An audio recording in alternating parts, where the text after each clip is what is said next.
साथियों नमस्कार। आज हमारे सामने मौजूद हैं आप पार्टी के उपाध्यक्ष, प्रदेश उपाध्यक्ष हरियाणा के बीके कौशिक जी, जो कि एक अच्छे पार्टी कार्यकर्ता, बड़ी सूझबूझ से, और पार्टी की आज कोई साख हरियाणा में बढ़ी है तो बीके कौशिक जी से बढ़ी है। इनकी मेहनत, लगन, ईमानदारी और इनकी दिन रात की भागदौड़ की वजह से आज आप पार्टी का बोलबाला है हरियाणा के अंदर। और अगर हम थोड़ा सा पीछे जाएं तो पंजाब के अंदर आप देख सकते हैं कि पंजाब के अंदर पूरी सरकार आप पार्टी ने बनाई है और मुख्यमंत्री भी उन्हीं का बना है और एक अच्छा कामयाबी के स्तर पे है। अगर हम थोड़ा और पीछे बात करें तो मुख्यमंत्री जी केजरीवाल से अगर हम बात करें तो मुख्यमंत्री केजरीवाल जी ने एक भाजपा सरकार को ऐसी टक्कर दी है कि जो केंद्र में और प्रधानमंत्री के वहाँ सारा गढ़ जो है ना केंद्र का वहाँ है, और वहाँ के दिल्ली वासियों का मन जीत लिया। पूरे भारत की जो राजधानी है दिल्ली है और उनका मन जीतना कोई आसान बात नहीं है, बड़ी टेढ़ी खीर है। और उन्हीं का जो पौधा लगा हुआ है पंजाब के अंदर लग चुका है, अब हरियाणा में बारी है। और जहाँ तक अभी देखने में आया निकाय चुनाव की अगर मैं बात करूँ तो निकाय चुनाव के अंदर मुख्यमंत्री के गृह क्षेत्र में, मुख्यमंत्री के जिले के अंदर 4 आज़ाद उम्मीदवारों ने जीत हासिल करी है और एक सीट मात्र 31 वोटों से हारी है। उसमें भाजपा का जो कैंडिडेट है वो जीता। और आप पार्टी इस जीत को, इस हार को जीत में मान रही है, क्योंकि 31 वोटों की तो कोई हार है ही नहीं है। और उसी को देखते हुए अब सिर्फ ये जो है सरपंची के चुनाव भी आ रहे हैं।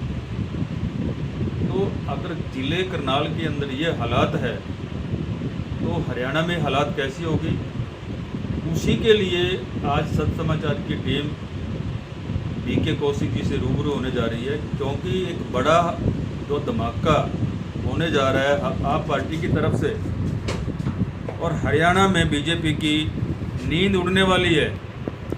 बीजेपी की जो नींद हराम कर दी है वो आप पार्टी की है, क्योंकि इस समय आपको बता दें कि हरियाणा के अंदर केवल और केवल आप पार्टी ही लोगों की रही है। और हमारे सामने वो धुरंधर मौजूद हैं कि जो जिनके कंधों पर पूरे हरियाणा की बागडोर है, और वो धुरंधर से हम आपसे मिलवाना चाहेंगे आखिर वो किस तरह से बीजेपी को पटकनी देते हैं। सर आपका आप पार्टी में स्वागत।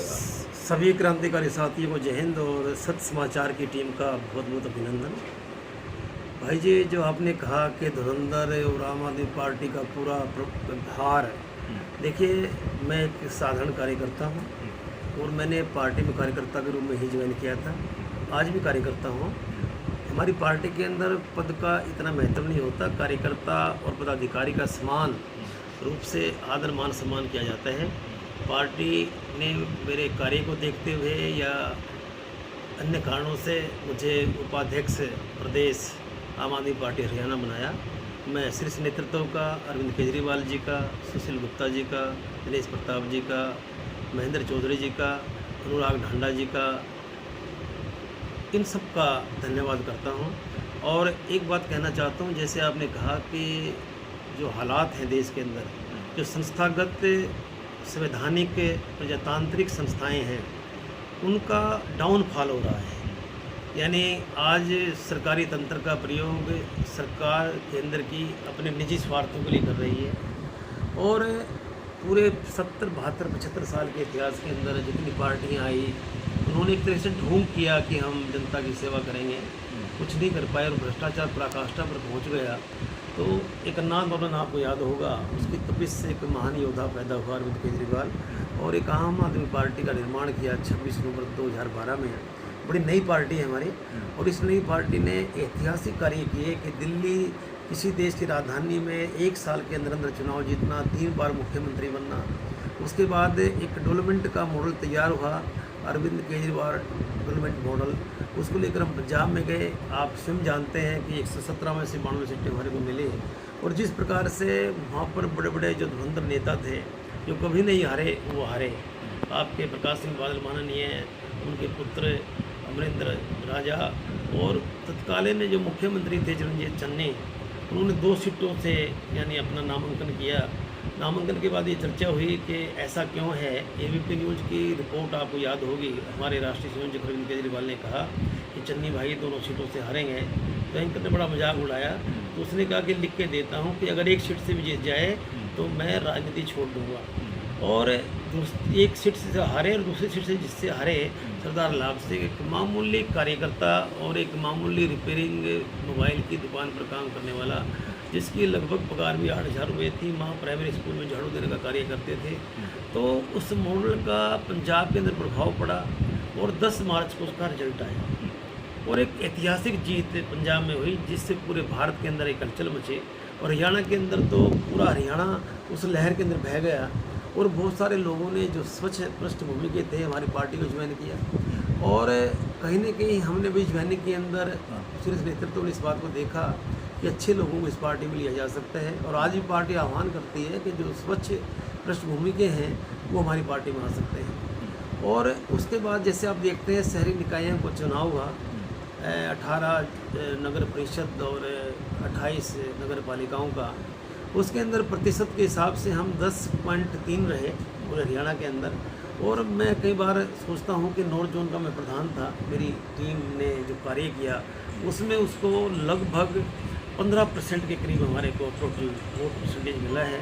और पूरे हरियाणा के अंदर बीजेपी को केवल 26.2 मिले, इंडिपेंडेंट को मैक्सिमम परसेंटेज 52.3 मिली। तो आप देख सकते हैं कि बीजेपी सुपड़ी है और आम आदमी पार्टी बढ़ी है। उस लहर का ये प्रभाव है और इसका पूरा श्रेय जो दिग्दर्शन है, मार्गदर्शन है सर्वोच्च यानी टीम का, हमारे राष्ट्रीय संयोजक का और उनके साथियों का और हमारे कार्यकर्ताओं की मेहनत का। हमारे कार्यकर्ता बड़े जुनूनी हैं, हमारे लीडर ये कहा करते हैं कि हमारा एक कार्यकर्ता 1000 के बराबर है। और ये लोग मानते भी हैं कि हम भूखे पेट भी काम कर लेते हैं। और जो व्यक्ति जुड़ता है वो केवल विचारधारा से जुड़ता है। आम आदमी पार्टी को जब मैंने ज्वाइन किया, मैं किसी पार्टी में भी जा सकता था, प्रोफेसर रिटायर हुआ था, परंतु मैंने आम आदमी पार्टी को ये सोच कर नहीं ज्वाइन किया कि मुझे पद मिलेगी, प्रतिष्ठा मिलेगी। केवल मात्र ये सोचा कि अगर स्कूल अच्छे होंगे सबके बच्चे बढ़ेंगे, बिजली पानी मिलेगा तो सबको मिलेगा, आपका चिकित्सालय होंगे तो सबको स्वस्थ जीवन मिलेगा। इन बातों को देखकर मैंने पार्टी को ज्वाइन किया था। और सही अर्थों में बाबा भीमराव अम्बेडकर और गांधी जी और हमारे शहीद आजम भगत सिंह की जो परिकल्पना थी एक समाज बनाने की, एक समता मूलक समाज हो, भ्रष्टाचार विहीन हो, वर्गहीन हो, जाति विहीन हो, उसकी कल्पना को केवल अरविंद केजरीवाल जी ने अपने कार्यों से, अपनी नीति को क्रियान्वित करके ही किया है। लोगों ने तो ये मान लिया था कि हिंदुस्तान के अंदर कोई परिवर्तन नहीं हो सकता। लोग कहा करते थे हिंदुस्तान बदल नहीं सकता। हमने दिल्ली को बदलते देखा, हमने पंजाब को बदलते देखा, हरियाणा बदल रहा है। और प्रोसेस के अंदर निकायों के अंदर हमारी जो जीत है, एक ही सीट हमें मिली है, परंतु कई सीटों पर भरोंडा को लीजिए आप, सीएम का गढ़ है, 31 वोटों से हमारे को हराया गया है। आप पेहवा देख ले, लाडवा देख ले, और कितनी सीटें ऐसी हैं जिन पर हम नंबर 2, नंबर 3 रहे हैं। और कहीं ना कहीं ये जो वोट परसेंटेज मिला है 10.3 पूरे हरियाणा के अंदर, आप ये मान कर चलिए वार्म अप मैच था। अब जिला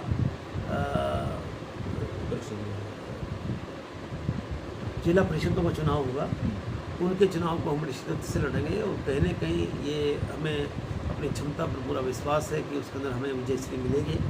और उसके बाद हमारा लोकसभा का चुनाव है, करनाल के अंदर तो नगर निगम का भी चुनाव है 2023 में, और उसके बाद विधानसभा का चुनाव है। तो हमारा जो मुख्य प्रयोजन है कि सत्ता के माध्यम से व्यवस्था को बदलना। अगर किसी कमरे में कीचड़ है तो निसंदेह उस कीचड़ को साफ करने के लिए हमें उस कमरे में उतरना पड़ेगा। झाड़ू हमारा चुनाव चिन्ह है और झाड़ू से साफ करना पड़ेगा। हमने दिल्ली को साफ किया, पंजाब को साफ किया, हरियाणा की बारी है।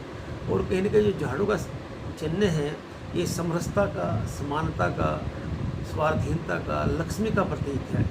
और इस चुनाव चिन्ह का जो आज धूम मची है पूरे हिंदुस्तान के अंदर, निसंदेह आने वाले समय में, और मैं तो ये भी कहा करता हूँ कि इनकलाब जिंदाबाद हम बोलते हैं, उसका सही मायनों में अर्थ है कि कोई भी व्यक्ति दूसरे व्यक्ति का शोषण ना करे। और भगत सिंह जी, शहीद आजम ने ये जो नारा दिया, उस नारे को चरितार्थ करने में आम आदमी पार्टी की अहम भूमिका रहेगी। क्योंकि हमारा भ्रष्टाचार खत्म करना मांग नहीं है, हमारी जिद है कि हम इसको समाप्त करके रहेंगे। सर, इस तरह से जिला करनाल की अगर हम बात करें, मात्र एक सीट 31 से ही मतलब विजय श्री बीजेपी को मिली है, जबकि 4 सिंबल यानी कि चुनाव थे, चारों की 4 सीटें हार चुकी हैं और 4 सीटों पे आज़ाद उम्मीदवार जीता है। आज़ाद उम्मीदवार हो सकता है कि आगामी आपकी सरकार आ जाए तो आपके साथ भी समर्थन दे सकते हैं, यदि बीजेपी के साथ तो बीजेपी को समर्थन दे सकते हैं, लेकिन जनता ने वोट दिया है, न कि किसी पार्टी का विशेष। देखिए, जो आज़ाद उम्मीदवार हैं वो बीजेपी में जा रहे हैं या उनको बुलाया जा रहा है, उन पर एंटी डिफेक्शन भी लागू नहीं होता, नंबर 1 बात। नंबर 2 साल 2.5 साल सरकार के हैं तो कहीं ना कहीं आदमी सोचता है कि ग्रांट्स लेनी है, दूसरी चीज़ें लेनी है, और ये अब ये दावा भी करते हैं। कांग्रेस तो मैदान ही छोड़ गई थी, कांग्रेस ने सिंबल में चुनाव नहीं लड़ा, कितनी पुरानी पार्टी है, मैदान छोड़ गए। तो सशक्त विपक्ष के रूप में केवल मात्र आम आदमी पार्टी उभरता रहेगी। आज अगर हरियाणा के अंदर विपक्ष है तो केवल आम आदमी पार्टी है। हमारे राष्ट्रीय संयोजक अरविंद केजरीवाल जी, हमारे प्रभारी डॉक्टर सुशील गुप्ता ने, हमारे डॉक्टर गुप्ता जी ने जो घर घर जाकर अलग जगाई है, हर गली कूचे में घूमे, हर शहर में गए, हर गांव में गए, उसका ये प्रभाव है कि हम इस लेवल तक, इस स्तर तक पहुंच पाए हैं। और हम लोगों को एक वादा भी करते हैं कि आने वाले समय में आम आदमी पार्टी का, कई बार कहते हैं इनका एमएलए सा नहीं लगता, इनका प्रधान सा नहीं लगता। हमारा प्रयत्न भी ये होता है कि हमारा एमएलए आम जनसाधारण हो, हमारे अंदर पदाधिकारियों को कम महत्व है और जो कार्य करते हैं उसका ज़्यादा महत्व है। यानी लाभ सिंह किसी पद पर नहीं थे, बहुत सारे ऐसे लोग हैं जो किसी पद पर नहीं थे, उनको टिकट दी है, चुनाव लड़ाए और जीत हासिल की है। सर, क्या लगता है कि जिस तरह से आप बीजेपी पार्टी ने जिन जिन मुद्दों के, जैसे जीरो टॉलरेंस की बात करी थी, रोजगार की बात करी थी, आज जो बेरोजगारी स्तर है वो 34% आ गया, जबकि अगर हम आसपास के राज्यों को अगर हम देखें, सब राज्य हमारे से ऊपर हैं और हरियाणा का जो बेरोजगारी का दर है वो सबसे ऊपर है। देखिए, हरियाणा के अंदर इस टाइम पर जो बेरोजगारी है 34% से ज़्यादा है। यानी जो छोटी छोटी नेबरिंग स्टेट हैं वो भी हमसे आगे इस मामले में कि वहाँ बेरोजगारी रेट कम है, और कहीं ना कहीं सरकार की नीति इसके लिए रिस्पॉन्सिबल है। और 2 करोड़ पर ईयर रोजगार देंगे, वो वादा कहाँ है? 15 लाख लोगों के खाते में आएंगे, वो वादा कहाँ है? और जीरो टॉलरेंस भ्रष्टाचार को सहन करेंगे, वो वादा कहाँ है? हमारी सरकार बनी पंजाब में, हमारे स्वास्थ्य मंत्री बने विजय सिंगला, और उन्होंने 1% की मांग की ठेकेदार से। उसी टाइम पार्टी ने FIR दर्ज कराई, उसको पद से हटाया। ये पहला एग्जाम्पल है हिंदुस्तान के अंदर कि पार्टी इन पावर आने के बाद किसी मंत्री को जेल की सलाखों के पीछे भेजे और उसको पद से हटाए। बीजेपी सरकार ने, जैसे कि ये बीजेपी सरकार आई थी, क्या लगता है कि ये जो फेरबदल और दो ट्रम है बीजेपी के रहे हैं, क्या अब जनता का मूड बदल चुका है? ये सोच के बदला है कि बीजेपी ने जो वादे किए थे वो वादा खिलाफी कर रही है, अब किसी और को मौका दीजिए। दूसरी बात ये है कि क्या जनता के पास कोई और विकल्प नहीं है बीजेपी के सिवाया? क्या आप पार्टी का विकल्प रहेगा? देखिए, सत्ता में जो पार्टी आई, बहुत सारे लोगों ने ये सोचा था कि बहुत बड़ा परिवर्तन होगा, बेरोजगारी दूर होगी, महंगाई कम होगी, और ये भी कहा करते थे इनके जो सन्यासी बाबा हैं कि 40 रुपये प्रति लीटर पेट्रोल होगा। आज आप महंगाई का दौर देख रहे हैं, एडिबल ऑयल से डबल सेंचुरी मार चुकी है, पेट्रोल का हाल आप देख लिए। तो कहीं न कहीं जो पार्टी है ये चुगलेबाजों की पार्टी है, सोपन दिखाते हैं और सोपन को छोड़कर भाग जाते हैं, जनता देखती रहती है। पहले विकल्प नहीं था, आम आदमी पार्टी जब से पंजाब में आई है लोगों ने एक विकल्प मिला है। हरियाणा के अंदर जो लोग हमारे साथ लगे हैं, पहले हमें ये लोग पसंद किया करते थे निसंदेह, बट वो पसंद अब वोट में बदलने वाली है। निसंदेह हम लोकसभा के चुनाव में, विधानसभा के चुनाव में और जिला परिषद के चुनाव में विजय प्राप्त करेंगे और इससे भी ज़्यादा मेहनत करेंगे। हम ये कहा करते हैं कि अगर सफलता नहीं मिलती, कहीं ना कहीं हमारी मेहनत में कमी है, हम लोग उस व्यक्ति तक पहुंच नहीं पाते जो हमारा समर्थक है। तो अब की बार जो हमारी टीम उतरेगी, हमारे व्यक्ति से मिलेंगे, गली गली कूचे कूचे शहर गांव जाकर इस कार्य को पूरा करने का पूरा प्रयत्न करेंगे। हरियाणा के अंदर आप सबसे बड़ा मुद्दा क्या मानते हैं? आज सबसे बड़ा मुद्दा जो है हरियाणा के अंदर बेरोजगारी है। यानी यहाँ का युवा एक तरह से अगर रोजगार नहीं मिलेगा तो गलत रास्ते पे चलेगा, आतंकवाद का बढ़ावा मिलेगा, और जो हमारे यहाँ चैन स्नैचिंग और डेली व्यक्तियों को, व्यापारियों को गोली मार दी जाती है, लॉ एंड ऑर्डर की जो स्थिति है चरमरा चुकी है, तो ऐसी स्थिति में केवल आम आदमी पार्टी एक ऐसी पार्टी है जो इस राज्य को ढर्रे पर ला सकती है। और कहीं न कहीं 29 तारीख को हमारा रैली हुई थी, अब बदलेगा हरियाणा में भी केजरीवाल, वहाँ पर शंखनाद किया पावन पवित्र भूमि कुरुक्षेत्र से, और इसी बात का इशारा था कि हम कहीं न कहीं पूरे हरियाणा के अंदर एक राम राज्य की स्थापना करेंगे, एक बढ़िया राज्य की स्थापना करेंगे, एक ऐसा राज्य जिसके अंदर प्रत्येक बच्चा, प्रत्येक महिला और प्रत्येक व्यक्ति अपने जीवन का विकास कर सके। हमारी महिलाओं के प्रति पार्टी की विशेष नीति रही है। दिल्ली में आप देख लीजिए, महिलाओं को ट्रांसपोर्ट फ्री कर दिया, लोगों ने कहा फ्री।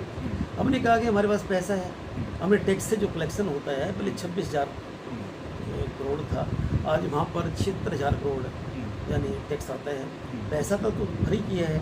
और इसी प्रकार से जो पंजाब के अंदर कल बजट आया है, आपने देखा होगा कि 300 यूनिट का जो फार्मूला 1 तारीख से लग जाएगा। शिक्षा पर कितना बड़ा बजट हमने खर्च किया है, चिकित्सालयों पर बनाने का कितना बड़ा उसमें प्रावधान है। तो उसी प्रकार की नीति को लेकर पंजाब के अंदर हमने लागू करने का प्रयत्न कर रहे हैं। और कल के बजट को ऐतिहासिक बजट माना जाता है। दिल्ली के बाद पंजाब दूसरी स्टेट है जिसके अंदर इस प्रकार से मानवीय कल्याण के लिए बजट का तैयार किया गया है, लोगों की राय लेकर बजट को तैयार किया गया है। इसी प्रकार से हम हरियाणा के अंदर जो बेरोजगारी फैली हुई है उसको दूर करने का प्रयत्न करेंगे। और लोग पूछते कैसे करेंगे, तो हमारे पास तो ये जो हमारे कुटीर उद्योग धंधे जो समाप्त हो चुके हैं, खादी की संस्थाएं खत्म हो चुकी हैं, इनको पुनर्जीवित करेंगे और पूरी संरचना के अंदर एक बेसिक परिवर्तन करके हर बच्चे को, हर हाथ को रोजगार देने का प्रयत्न करेंगे। सबसे बड़ा मुद्दा दूसरा भ्रष्टाचार का भी मुद्दा है। जिस तरह से आप करनाल में देख रहे हैं, डे बाय डे एक से एक घोटाला हो रहा है। अभी भी अधिकारी बाजे नहीं आते हैं। देखिए, जैसे बिजली बोर्ड के एक एसडीओ ने 4 लाख की मांग करी है, 1 लाख की मांग करी है। देखिए, बिल्कुल बड़ा अजीब लगता है कि हमारे माननीय मुख्यमंत्री मनोहर लाल खट्टर की ईमानदार आदमी हो सकते हैं, बट उनका जो फोकस है उनके नाक के नीचे, उसकी विधानसभा का विधायक है वो विधायक की नाक के नीचे इसमें नगर पालिका के नगर निगम के अंदर कई करोड़ का घपला, डीसी साहब पर इतने आरोप लगे, और राजबक्स तहसीलदार और वो टीपीओ विक्रमजीत, कितने करोड़ों रुपए का घपला है। 2 दिन अखबारों में आया और दबा दिया गया। डीसी की ट्रांसफ़र करनाल से गुड़गांव की गई, यानी यहाँ कम मलाई थी, वहाँ पर ज़्यादा मलाई है। तो इस प्रकार से संरक्षण देना कहीं न कहीं मुख्यमंत्री की जो छवि है ईमानदार की जो प्रस्तुत करते हैं वो भी धूमिल होती है। मुख्यमंत्री को कोरोना के दौरान में मैं खुद गवाह हूँ, करनाल का रहने वाला हूँ, तो कितनी बार आए हैं, क्या हालात रहे हैं यहाँ पर ऑक्सीजन की कितनी कमी थी। जो विधायक, इनको राजधर्म का पालन करना चाहिए, विधायक का रोल भी अदा करना चाहिए। मुख्यमंत्री तभी बने हैं जब विधायक बने हैं करनाल से, तो ये विधायक की ड्यूटी नहीं पूरी कर पा रहे हैं। मुख्यमंत्री की ड्यूटी भी आप महंगाई, बेरोजगारी और त्रस्त अवस्था लैंड होल्डर की, तो असफल मुख्यमंत्री में इसको कहूँगा। और कहीं न कहीं ये भी बात रखना चाहूँगा कि कहीं न कहीं अनुभवहीनता भी है, क्योंकि इस प्रकार का कोई अनुभव नहीं है। और हमारे यहाँ शिक्षा मंत्री को देखिए आप, यानी हायर सेकेंडरी पास है, जबकि इस कितने अच्छे विधायक जो पढ़े लिखे थे, तो कहीं न कहीं पद देते समय उसकी शिक्षा का, उसकी पृष्ठभूमि का ख्याल रखते हुए मंत्री बनाना चाहिए। और अगर आपकी स्टेट के अंदर है मुख्यमंत्री, शिक्षा मंत्री इस लेवल का होगा तो शिक्षा का क्या हाल होगा। सरकारी स्कूलों की हालत देख लें आप, कई स्कूल हैं, बिल्डिंग है तो टीचर नहीं है, टीचर है तो बिल्डिंग नहीं है। तो इस प्रकार के जो हालात हैं, सरकारी स्कूलों की हालत देखिए आप दिल्ली के अंदर, ऐसे हम पंजाब में बनाएंगे। सरकारी स्कूलों का रिजल्ट 99.6% है दिल्ली के अंदर, और प्राइवेट जो स्कूल हैं उनका रिजल्ट 92% है। तो आप देखिए कि किस प्रकार से हम लोगों ने दिल्ली के अंदर सरकारी स्कूल बनाए हैं। यूएनओ का जनरल सेक्रेटरी दिल्ली में आता है, उसकी घरवाली कहती है कि मैं स्कूल देख के आऊँगी जो केजरीवाल ने बनाए हैं, मैं चिकित्सालय देख के आऊँगी जो केजरीवाल ने बनाए हैं। सर, बहुत सारे ऐसे मुद्दे हैं जो कि अखबारों की सुर्खियों में आते हैं, लेकिन उनके ऊपर कोई कार्रवाई नहीं होती। फॉर एग्जांपल अगर हम शिक्षा को लें, ऐसे बहुत सारे प्राइवेट स्कूल हैं जिनके अंदर हाई वोल्टेज हाई टेंशन तारें जा रही हैं। जिस तरह से पहले सिरसा के डबवाली में बहुत बड़ी घटना हुई थी, वहाँ कई काफ़ी बच्चे मारे गए थे। महाराष्ट्र के अंदर ऐसी घटना हुई थी, वहाँ पे काफ़ी बच्चे मारे गए थे। अभी भी ऐसे हमारे यहाँ कम से कम 10 से 12 स्कूल ऐसे हैं कि जिनके ऊपर से हाई वोल्टेज तारें जा रही हैं।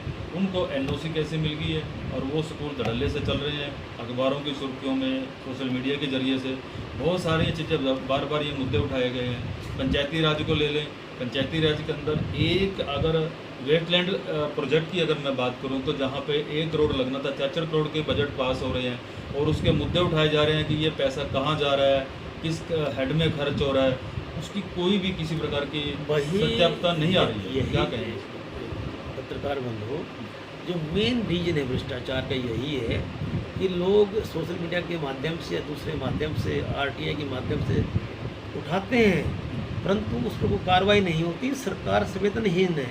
अगर हाइपर टेंशन के तार जाएंगे तो नहीं, निसंदेह उन बच्चों को किसी टाइम भी खतरा हो सकते हैं।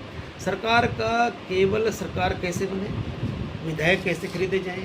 अब आप देख लेना, निकाय के जो शहरी निकाय के चुनाव में हैं, ये मैक्सिमम लोगों को पार्टी से जोड़ रहे हैं और वो लोग भी भाग कर जाएंगे कि उनको यानी ग्रांट से नीड मिले और दूसरा साधन मिले। तो भ्रष्टाचार ही इसका मूल कारण है। NOC मिलती है किसी स्कूल को तो पैसे दिए जाते हैं, और जबकि कंडीशन है, आप ये देख लेना, स्कूल के बाद ठेके मिलेंगे आपको, जबकि उसमें प्रिस्क्राइब्ड है संवैधानिक रूप से कि अगर कहीं स्कूल है, गुरुद्वारा है, तो ठेके की दूरी कितनी होनी चाहिए। ये जो माफिया है, विशेष रूप से हरियाणा के अंदर शराब माफिया और खनन माफिया कितना सक्रिय है, यानी पहाड़ियों को ख़त्म कर दिया गया है और किस प्रकार से कंक्रीट के पूरा यानी शहर बना दिए गए हैं। जमुना का ले लो, जमुना का खनन का देख लें आप, कितना बुरा हाल है। तो ऐसे चलता रहा तो देश की जो हालात हो खराब हो जाएंगे। और मैंने तो आरंभ में कहा था कि जो संस्थाएं हैं उनका दुरुपयोग करती हैं, ED का दुरुपयोग करती हैं और किसी भी आदमी पर इल्ज़ाम लगा उसको अंदर करती हैं। बट मैं फिर भी ये कहता हूँ कि जो न्यायपालिका है हिंदुस्तान की, उस पर आम आदमी पार्टी का पूरा विश्वास है और हम विश्वास बनाए रखेंगे और न्यायपालिका इस पर खड़ी उतरेगी, ऐसा मेरा मानना है। Thank you sir.